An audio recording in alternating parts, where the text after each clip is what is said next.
Bueno, los fríos intensos que se han registrado en las últimas semanas han puesto nuevamente en el centro de la escena el tema de la gente que vive en la calle, uno de los problemas sociales más dolorosos que sufre nuestro país. El pasado 23 de junio el gobierno declaró una alerta roja y dispuso la activación del Sistema Nacional de Emergencias para atender a estas personas. Una situación climática compleja, con frío extremo. Desde el Ministerio de Desarrollo Social venimos trabajando intensamente para adecuar y multiplicar las estrategias de atención a las personas que se encuentran en situación de mayor vulnerabilidad. Dentro de esos sectores está la población en situación de calle.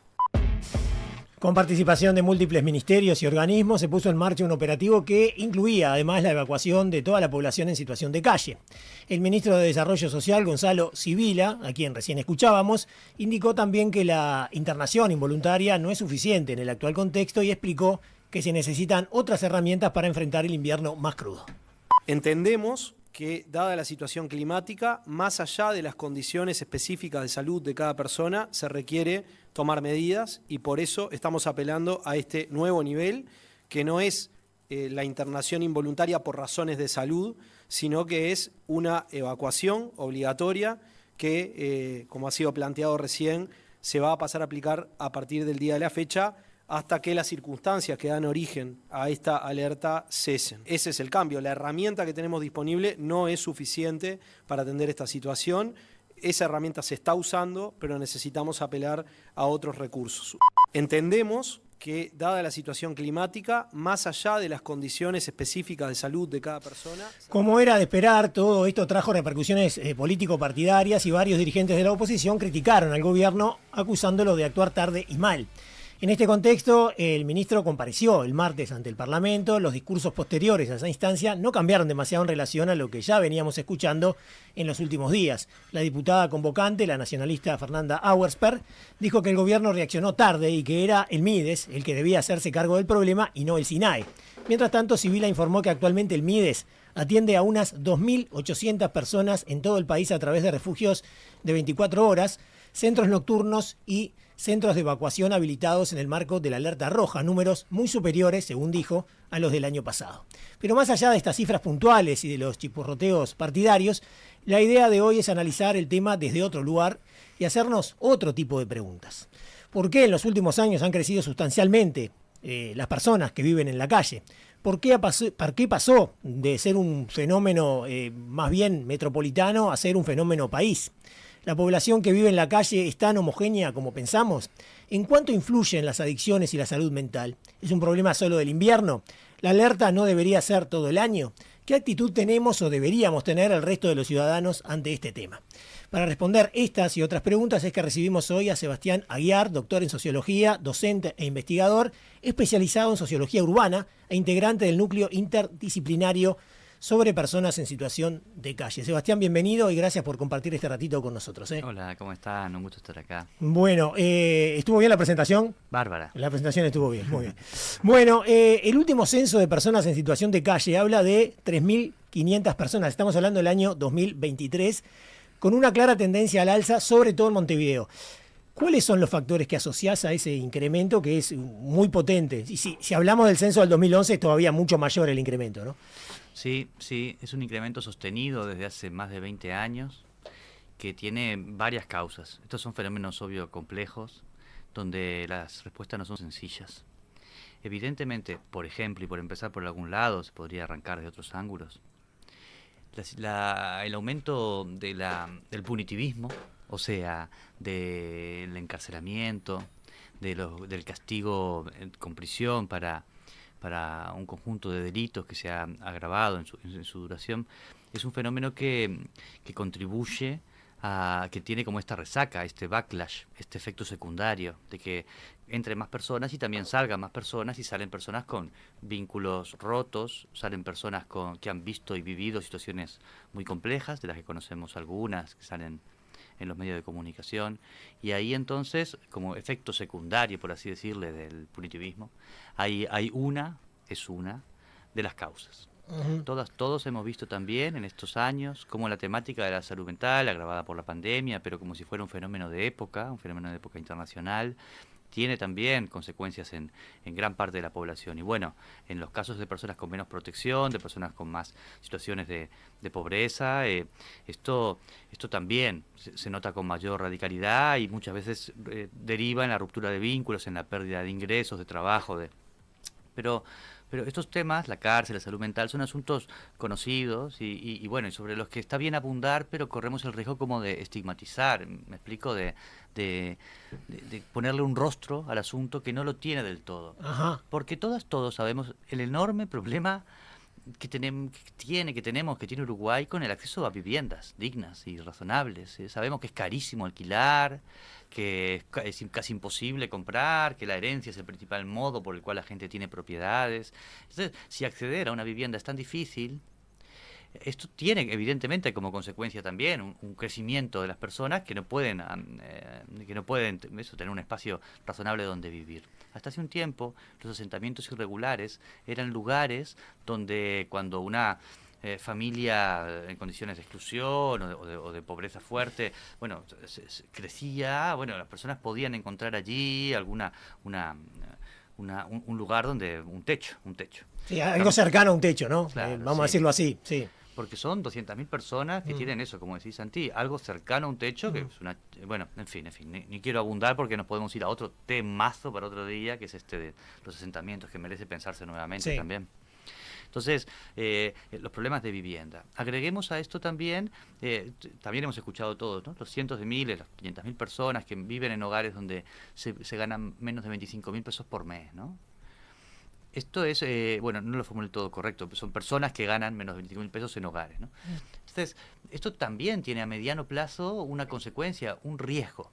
Si en ese contexto tan frágil hay un par de cachetadas, quiero decir, o una depresión, o un accidente, una pérdida de empleo, sí, o una pandemia familiar, o una pandemia, tal cual. Esa condición de fragilidad sostenida en el tiempo deriva como si fuera un goteo, unas gotitas que van cayendo en este crecimiento de la calle, que claro, es muy visible. Pero si hay 200.000 personas en asentamientos, que a duras penas tienen un techo, lo que sucedía era que no se veían cotidianamente. Pero bueno, ahora vienen, están aquí, no hay un muro que separe gente en asentamientos, gente institucionalizada y gente en calle. Es un fenómeno, o las pensiones irregulares, ¿no? Es un fenómeno que circula. Agreguemos a esto la migración como otro fenómeno relativamente reciente, donde hay muchas personas que vienen con ingresos, formación, capacitación, pero muchas otras que vienen corridas y que han perdido en este tiempo cualquier ahorro que tuvieran y que se ven expuestas a un refugio, a pedir un refugio. Entonces, bueno, enumeré unos cuantos, pero hay más. A ver, las pensiones por accidente, las pensiones graciables, las pensiones por discapacidad, vieron que demoran casi un año en que te den la pensión, ¿no? El trámite, en el medio, el expediente, claro. Yo conozco a alguien que lleva 3 años tratando de llevar una pensión por discapacidad y porque sus padres están muertos, y si no fuera porque tiene toda una familia que está yendo en pro de eso, o sea, si estuviera solo estaría bueno, en la calle. Sí. Bueno, ahí toca un tema, Belén, que es el de las redes, ¿no? Muy importante. Muy importante. Muy importante. De algún modo, en gran medida la gente que queda en calle es porque ha perdido redes. Y en cualquier modo, ¿no? ¿Qué redes también? La calidad de esas redes, ¿no? De qué manera sostener en un contexto donde uno vive en asentamiento, donde los barrios se queman o donde tenés y aquí, bueno, aquí media también, yo que sé, el consumo de drogas. Obviamente no hay que esquivar el asunto, es un tema relevante, es un tema que afecta a las personas en todo nuestro país y también a las personas en situación de calle. No hay alternativas de tratamiento serias, sostenibles, accesibles.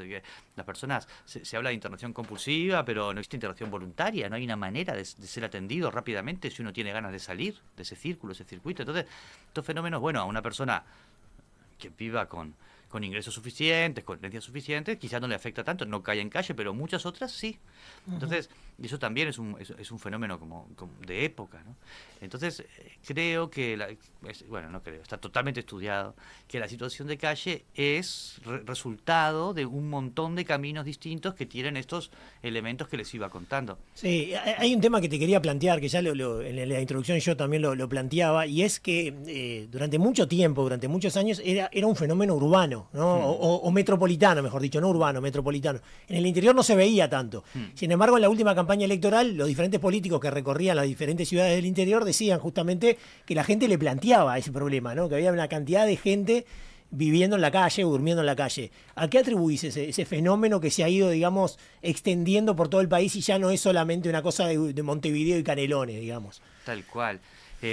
Lo veíamos hace un tiempo. Claro, los relevamientos que hace el Mides no contemplan el interior del país, entonces era muy difícil de dimensionar, de medir, pero claro, sí, está creciendo ya hace un tiempo largo, primero en Ciudad de la Costa y Costa de Oro, después en algunos, como decías vos recién, Santi, en el área metropolitana, pero después en grandes ciudades. Y hay... Maldonado, por mencionar una, ¿no? Bueno, y en área metropolitana no distingue barrios. Uno ve gente en situación También, de calle sí. y ve gente con serios problemas de salud mental y sobre todo muy joven, que creo que eso es lo que pega. O sea, uno no tiene que ir hacia la periferia ni hacia un barrio que esté mal como para verlo, lo ve en cualquier barrio. Sí, total. Y lo que me ha pasado cuando hemos hablado con gente del interior, ¿no? Es que impresiona mucho. Acá estamos como ya vacunados con una indiferencia horrorosa, pero comprensible también humanamente. Pero claro, cuando empiezan a aparecer en tu barrio, cuando ocupan una plaza, cuando están en la vuelta, cambia el cotidiano. Y claro, ante la falta de alternativas y de políticas para salir de la calle, lo único que hay es un refugio y un INDA que al fin y al cabo sostienen la situación. Entonces la gente que entra en calle después para salir es muy difícil, ¿no? Requiere tiene muchas dificultades. Quiero decir una cosita, un poco de tiempo, no acostumbrado a la radio, perdón, pero es que es tan importante que lo que hemos visto en las investigaciones, más de 100 entrevistas en profundidad, narrativas biográficas de personas en calle, es una cosa que no está tan dicha, pero que me parece importantísimo subrayar para que entendamos. La enorme mayoría de las personas en calle sufrieron en la infancia violencia o abusos. Esto me parece tan Eso está importante. estudiado a través de la academia. Está estudiado, está confirmado y claro, no podemos decir que son todos, pero es una enorme proporción. Y tampoco podemos aproximar un número, ¿no? Sabemos a partir de 100 entrevistas que muchos de los caminos en calle tienen ese elemento en común. Entonces... Y violencia y abuso por parte de sus propios familiares, digamos, general, habitualmente. Sí, familiares, sí. Entonces, esto nos horroriza, ¿no? Esta situación familiar. Pero ¿qué consecuencias tiene? Entre otras, la calle, dificultades posteriores de adaptación, de tratamiento, vínculos que ya están rotos, ¿no? Las redes que ya no existen, sí. Entonces, no sé, esto me parece como un cambio en la manera de mirar. En fin. Sí, no, y te iba a preguntar algo que también me parece interesante. Después quería hablar contigo acerca de cómo miramos el resto a estas personas, ¿no? Y cómo es la actuación del resto hacia esas personas y cómo eso influye en la conciencia colectiva de una ciudad o de un país. Pero quería preguntarte algo que tiene relación con eso y es cómo muchas veces nosotros tendemos a homogeneizar, ¿no? a la población que vive en la calle. Es población que vive en la calle, pero en realidad la academia dice otra cosa, que no es tan homogénea esa población, que suele ser bastante más heterogénea de lo que el común de las personas piensa. Es muy importante esto que decís. Por supuesto que la pobreza estructural y generacional es una cosa que comparte muchas personas en situación de calle, ¿no? Obvio. Pero después, acercándote, las trayectorias, los caminos de las personas son súper variados. Comparten en general el haber sufrido, por así decirlo, es una metáfora, una serie de cachetadas en la vida, ¿no? Una y después otra y otra. Una serie, el apilamiento de 2, 3, 4 circunstancias. Eso comparten, pero en abstracto. Pero en concreto, ¿cuáles son estas circunstancias? Es muy variado. No tiene nada que ver una persona migrante, con una persona de clase media con un problema de consumo, con una persona que viene de una trayectoria generacional en asentamientos, con situaciones en el interior vinculadas con el trabajo zafral, en Salto, o en Artigas, o en Bella Unión. Entonces, esto es importante. ¿Saben qué? Que en la academia hemos contribuido a esta imagen generalizante. ¿Ah, sí? ¿Por qué? Mirá, viste, no sé si conocen, capaz que de estar enfrascado en el asunto, pero hay algunas cifras que se repiten mucho, como la mitad de las personas estuvieron en la cárcel, o no sé, ¿no? Esto. Y la del consumo, ¿no? Que claro, el 80% que tiene problemas de consumo. Sí. Ahí podríamos hablar un rato específicamente de esa desafortunada frase del lema del 90 y pico % de las personas cuando incluía alcohol, tabaco y, en fin. Pero bueno, perdón, no quería politizar el asunto. No se trata tampoco de... Sí, pero... Vos decías que la academia colaboraba un poco con esa cosa de... Sí, te saliste un poco ahí de... Mirá, estas cifras son verdaderas, ¿no? El 50% de las personas que están en calle han pasado por la cárcel, o hay altas prevalencias de consumo, en torno al 60%. Pero estas cifras salen de un modo muy particular. En una noche de invierno, en general en agosto o en julio, se hace un relevamiento donde se toman como puntos las denuncias que han hecho las personas al teléfono, ¿no? Y se releva con mucho cuidado. Está muy bien que hagamos estos relevamientos como país, pero la encuesta esta se aplica solo a las personas que están a la intemperie esa fríísima noche de invierno, ¿entienden? Que son 1.275 en último censo, 1.500, 2.000, de 11.000 que pasan por el sistema de calle y que están en refugios, que pernoctan en pensiones algunas noches. Entonces, nosotros generalizamos como del núcleo más duro, más duro, más duro, más duro, ¿entienden? Sí. La cifra a toda la persona en calle. Es como si habláramos de los senadores para hablar de los políticos. Mirá cómo ganan los políticos por cómo ganan los senadores y promediáramos ahí el sueldo, ¿entienden? De un subset, un subconjunto muy concreto y muy complejo del núcleo más duro del fenómeno que pernocta en la noche de invierno, bueno, ahí la mitad de las personas habían pasado por la cárcel. Pero el último dato que tenemos es en 2016 y eran menos de 2 de cada 10. En total, si consideramos las personas que también estaban en refugio. ¿Me explico en qué sentido hemos contribuido a establecer una imagen que homogeneiza? Al repetir una serie de números, claro que es importantísimo este trasiego entre cárcel y calle, no le estoy quitando nada de relevancia. Claro que tendría que haber políticas para la salida de la calle. Considerando también que tenemos una tasa imponente de reincidencia, ¿no? Es tan triste. Bueno, otro tema para otro programa. Sí, ¿no? Sí, un programa entero. Hay muchos temas para muchos programas. Pero es que creo que estos asuntos, asentamientos, calle, cárcel, aunque sean dolorosos e incómodos y obvio no sean trendy, son clave para entender un poco mejor Uruguay sociológicamente, por así decirle. Porque si sumamos, son 300, 400, 500.000 personas que viven en condiciones muy complejas y que el atestado de eso, como el rostro de la persona en calle, pero o tomamos en serio esta situación o nos va a explotar. Y en otros países de la región ha explotado peor. El otro día leí una nota de prensa, no sé si la leyeron, del primer comando de la capital. Este grupo brasileño muy potente, sí, el comando de la capital, ¿no? Sí, claro. Vinculado al narcotráfico. Y a las cárceles. Sí. Y hay como, no sé, unas cuantas decenas de personas del primer comando en las cárceles uruguayas. ¡Pah!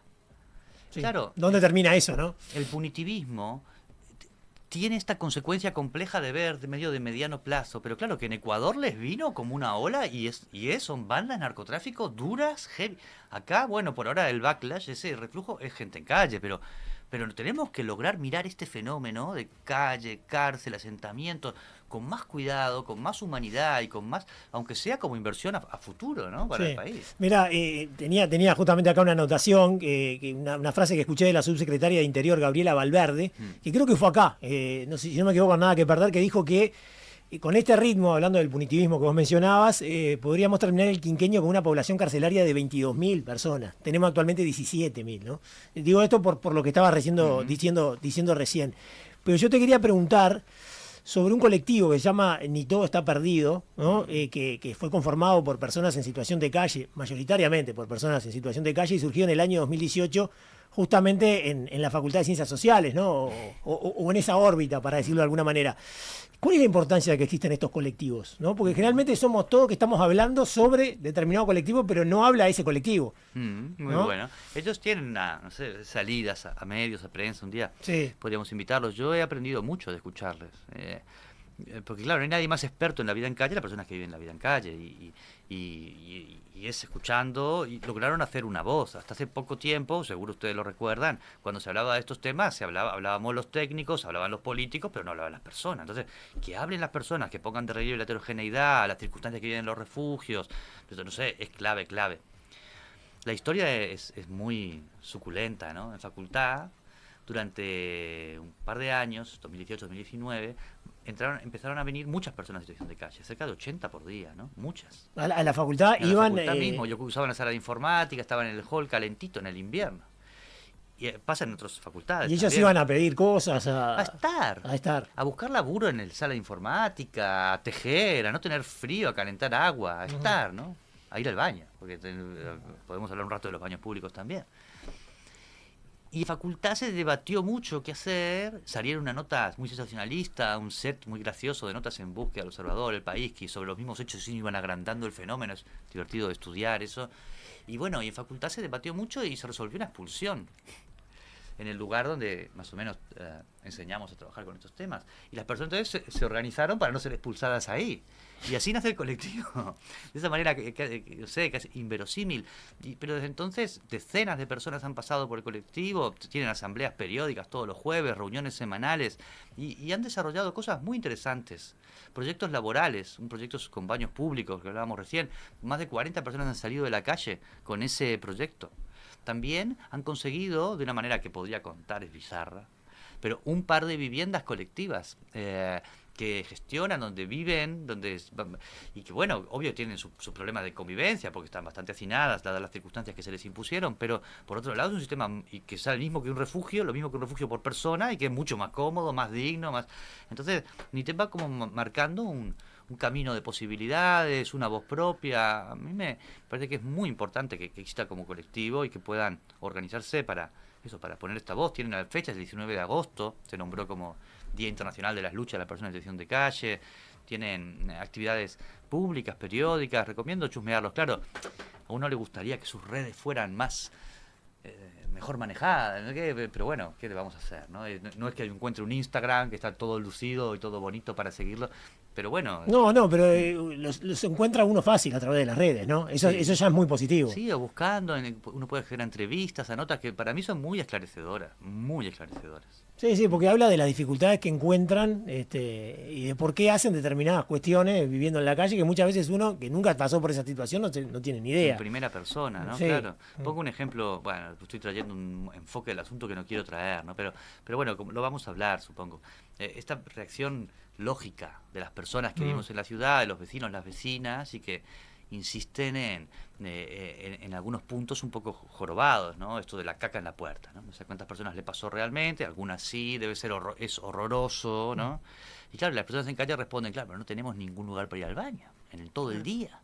Entonces, esta poder responder seguro que lleva a mejores soluciones que la perspectiva de quienes están indignados, con justicia, por algunas conductas. Sí, yo te iba a preguntar justamente de eso que me parece súper interesante, aparte desde el aspecto sociológico, ¿no? Porque creo que a todos nos ha pasado en alguna ocasión. Y por más progresistas que seamos y por más sensibilidad que tengamos, muchas veces nos pasa, ¿no? Sí. Y te quería preguntar cómo es la reacción, cómo actúa generalmente las personas, el resto de la sociedad, ¿no? ¿Qué es lo que predomina? Yo me anoté algunas cosas: discriminación, rechazo, molestia, vergüenza, culpa, miedo. Son todas sensaciones que creo que todos hemos tenido en alguna ocasión y a veces hasta tenemos vergüenza de sentirla, ¿no? Sí, entiendo perfecto lo que decís. Y creo que todas las que escuchan, ¿no? Creo que pueden entender este punto, esta complejidad. Hemos vivido todas situaciones complejas con personas en calle. Claro que sí. Y claro que es penoso verlas. Y claro que uno quiere que los niños y las niñas tengan otro paisaje, otra estética, ¿no? Claro que sí. Es tan... esto no sé, es tan necio pedir que la gente no te sienta esas cosas y de una cierta altura moral. Pero... Es muy importante ante un asunto que es tan difícil no reaccionar de esa manera intuitiva como quien a veces sufre una rapiña y quiere que entonces encarcelen a todos y les suban las penas, porque aunque es humano, claro, es humano y comprensible, no podemos juzgar a la gente, pero tenemos que lograr como sociedad establecer un enmarcado un poco distinto. No podemos generalizar desde algunas situaciones complejas. Como quien vivió una mala experiencia con algún policía alguna vez no puede generalizar a toda la policía, como quien alguna vez se decepcionó con un político o una política o una persona periodista por H o por B. Con un periodista con un periodista jamás, nunca ha pasado. No. O al ir a clase. O con un sociólogo. Un sociólogo nunca. Puede ser algo con un periodista como Julio Ríos que vivió en situación de calle, como más una vez lo ha contado, ¿no? Pero es para otra nota también. Un día le podemos traer a Julio y a Sebastián, a los dos juntos. O a Bonitep, y que juntos se expongan la vida en calle. Sí. Pero buen asunto este, Santiago. Pero ¿qué es lo que predomina ahí? ¿Qué sentís que predomina? ¿Predomina un poco el rechazo, la discriminación? ¿O predomina muchas veces la solidaridad, la empatía, que también hay? Eso también quería decir cuando te escuchaba, ¿no? Re hay solidaridad y empatía. y no sé qué predomina. Hemos hecho alguna encuesta, algún grupo de discusión, pero no quiero tirar resultados sobre este tema. Cuando los armemos les mandamos ahí, ¿tal? ¿Les parece? No, está bien, Porque tenemos está horas bien. de Igual, datos, ¿eh? me parece que está buenísimo, esto lo habíamos charlado con Santi la semana pasada, lo importante que es no seguir de largo en la calle. Cuando uno ve algo así, o sea, sin ir más lejos, yo les contaba que la semana pasada con la primera alerta de frío que había, un muchacho de menos de 30 años en la puerta de nuestro edificio estaba durmiendo a la intemperie, y eso, que pasaran 2 vecinos míos y le preguntaran, ¿estás bien? ¿Qué necesitas? Vamos a llamar al Mides. Y el loco se levantó y les dijo, por favor no llamen, porque para mí es más importante quedarme con mis cosas que me lleven al refugio. Y bueno, lo que hicimos fue entre todos los del edificio agarrar mantas, una calentó lenteja, yo le hice un termo con un té y le llevamos todo. Y claro, son muchas las sensaciones que se pasan. Yo no sé si yo hubiera parado y le hubiera dicho precisas algo, pero mi vecina lo hizo. Y así nos sentimos todos mejores como sociedad, ¿verdad? Asumiendo el asunto. Sí, y también nos cuestionamos, porque vuelvo a lo mismo. Florencia paró y le preguntó, yo no sé si yo hubiera parado. No, a veces hay uno que lo hace y bueno. Y hace la diferencia, porque terminamos siendo 7 apartamentos armándole un kit para que pasara la noche lo mejor posible. A veces pasa al revés, ¿no? Hay uno que discrimina o lo rechaza o lo insulta y todo lo demás, viste que funciona un poco así, ¿no? Ante un fenómeno tan complejo, tan difícil y tan lleno de tristeza, creo que el resto de la sociedad tendríamos que tener un poquito más de cautela. Un poco. Y hablo, acá no sé, también las personas políticas. Muchas veces se habla sin cautela de esto. Escuchaba el otro día al ministro señalar que habían bajado un poco las rapiñas y los hurtos en la noche de la alerta roja. Y yo me preguntaba, ¿y habrá comparado con noches de frío similar? Si no baja en general. ¿Por qué se anima a decir eso, dato que estadísticamente no manejaría para ninguna cifra de criminalidad? ¿Por qué con estas personas sí se puede? ¿Por qué se les puede echar en cara el asunto de la limpieza de décadas en Uruguay? ¿Por qué muchas veces las personas políticas no intentan ser un poquito más pedagógicas con esto que convivimos en nuestro país? Con estos cientos de miles de personas en circunstancias extremas, con las que tendríamos que lograr que la mirada fuera otra, más hospitalaria, como recién contabas, ¿no? Como una mirada donde de algún modo intentásemos solucionar el asunto, porque son trayectorias vitales. Si uno lo piensa como personas que fueron heridas en la infancia, ¿no nos cambia un poco la manera perspectiva? Claro, tenemos que lograr algo así. Es muy difícil, ¿eh? Estoy hablando, no me quiero hacer el crack, yo también paso al lado caminando, no, por supuesto que es un desafío, pero o lo asumimos o las cosas no van a cambiar, porque esto es una alerta de emergencia que estuvo bien, pero si lo seguimos viendo como una emergencia, que hay que dar una cuchetita y una comidita y un tramitecito y una atención puntual a la salud, cuando el sistema de salud muchas veces se expulsa, cuando no hay psiquiatras, cuando no hay tratamientos, cuando no hay acceso a la vivienda, entonces o lo pensamos de otra manera o esto va a seguir. Te hago la última.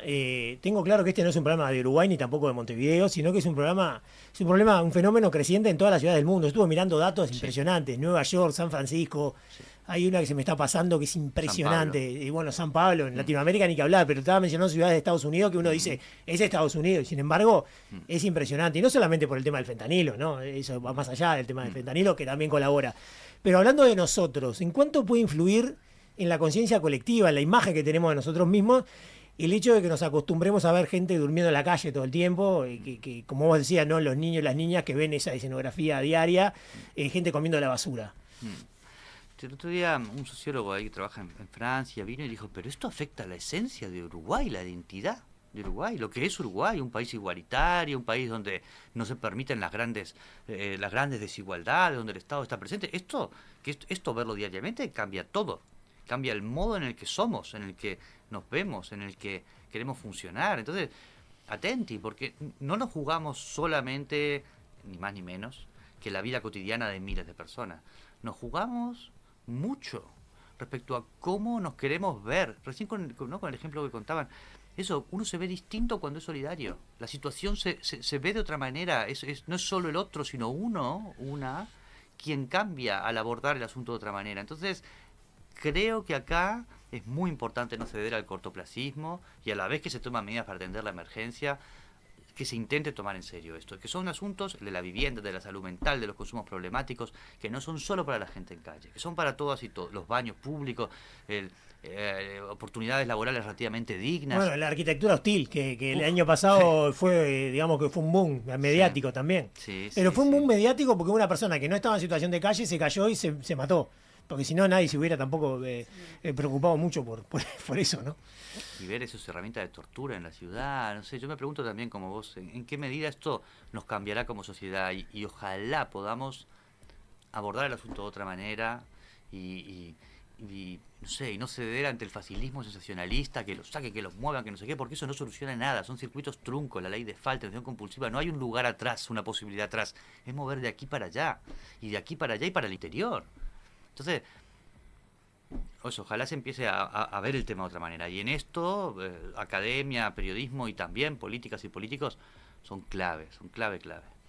Sebastián Aguiar, muchísimas gracias por habernos acompañado. A ustedes, un gustazo, che.